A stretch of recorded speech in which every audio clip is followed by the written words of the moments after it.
What is the difference between seventh heaven and cloud 9? Just as the question asks, what is the difference between seventh heaven and cloud 9? I know that both mean extreme pleasure or joy, but I'm wondering if they have different meanings when used in the same context.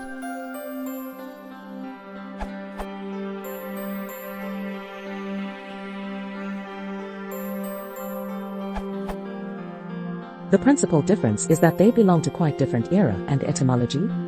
Seventh heaven is the most exalted level of heaven, especially the highest and most holy or blessed of the hierarchical series of heavens described in Jewish and Islamic theology. According to the Talmudic Haggadah 12b, the place where God dwells over the angels, the souls of the righteous and the souls of those yet to be born. The OED has a reference from as early as the 14th century. C 1390, A 1325, Ipotus, Vernon, 82 in C. Horstmann Altinville. Legenden, 1881, 2nd Sir. 342 The Suenthi Hearing, Seat the story, is Paradis After Purgatory. Cloud 9 is not even in the OED as a composite.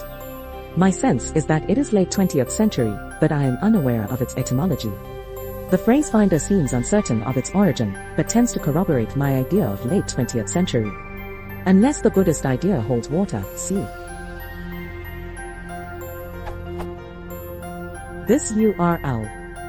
I think the meaning and use of the two terms differs in that seventh heaven is usually used to mean that the subject is in a state of blissful happiness, whereas cloud 9 is perhaps used more to imply that the subject is in such a state of blissful euphoria that they are unaware of what's going on around them and detached from everyday concerns. It tends to be applied to daydreamers. It's no use talking to him, he's on cloud 9.